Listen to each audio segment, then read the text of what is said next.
See what it looks like. I like doing these problems. Challenging.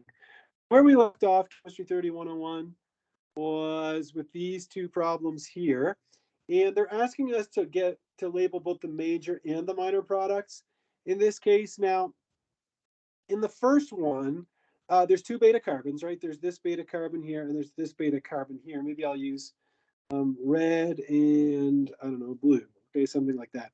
Well, you can see that on the red carbon that there's only one proton here, okay? And in this projection, it's not anti-periplanar to the leaving group, so we'd have to adjust our Newman projection.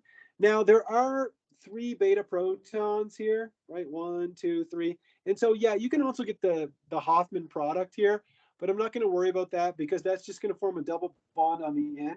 So let's concentrate on drawing the major product, which is going to be the Zaitsev product because you're using an unhindered base.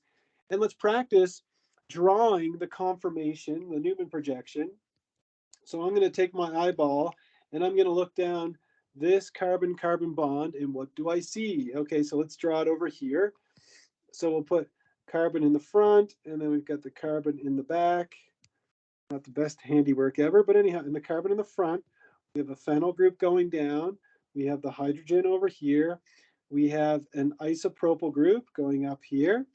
In the back, we've got a methyl group going straight up here.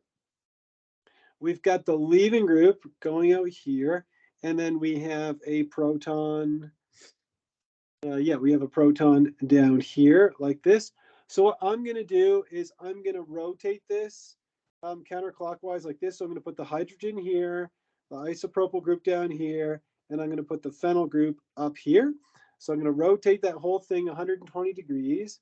And what I do, I end up with this. So just bear with me as I sketch it out here.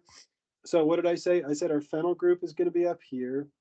I said that the hydrogen is going to be up here. And I said that the isopropyl group will move down here. We didn't change anything in the back. We still have our methyl. We still have our chlorine. And we still have our proton here. So now we can see that the hydrogen and the leaving group are anti-periplanar to each other. And so like Katana asked me, about the mechanism before, so we can practice drawing that. So we're going to abstract this proton, form the pi bond, lose the leaving group. So what's it going to look like when we're done? So I'm going to highlight the carbon in front in red, and I'll highlight the carbon in back in green, the way I did the last time. So if we draw our double bond, we have our carbon in the front in red, our carbon in the back in green, like this. And you can see that on the carbon in the front, the red carbon, you're going to have an isopropyl group on one side, and then you're going to have the phenyl group on the other side. In the carbon in green, in the back, you're going to have the hydrogen on the same side as the isopropyl group, like that. And then you're going to have the methyl group on the same side as the phenyl. So there you go. So that is going to be the major product of the reaction. Now, is that the E alkene or the Z alkene? Well, this group and this group take precedence, and so you end up with the Z product as the major product. Can you abstract the beta protons here? Yes. Is there cis and trans? No, but that would be a minor product. So a minor product, kind of running out of space here, but it would be this. So we put our aromatic ring, and then we have our isopropyl group is still going to be here. And then we have a double bond here. So this would be a minor product. And of course, this would be our major product. So it's stereo specific for the product that's in the black box. And there's no stereoselectivity because we get a terminal alkene here for the minor product. All right.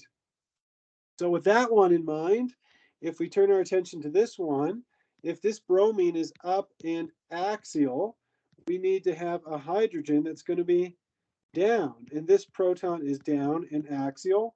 And then we also have a proton here that's going to be down and axial. So we have two beta protons here that could be abstracted. Which one is going to give us the major product? Removing the blue proton or the red proton? Because I'm using an unhindered base here. Could anybody tell me which one is going to be abstracted preferentially? It's going to be the blue proton because that's going to give us the Zaitsev product, the more substituted product. So we're going to pull off this proton and we're going to lose the leaving group. And so the major product of this reaction is going to be this compound where we have our double bond here and we have our methyl group here. So this is the major product and this is the Zaitsev product. And if we pull off the red proton, that's going to give us the minor product, which is going to look like this. We have our double bond here and we haven't affected this stereocenter whatsoever. And so this would be our minor product, and this is the Hofmann product. And there we have it, just like that. We were able to identify the Hofmann product and the Zaitsev product for each. Keep in mind, the first one, the Zaitsev product, comes from the fact that the reaction is stereospecific. And in the second one, it's stereoselective, or I should say regioselective, for the blue product over the red product. So we'll call it a day there. And next class, we're going to take a look at SN1 and E1 reactions.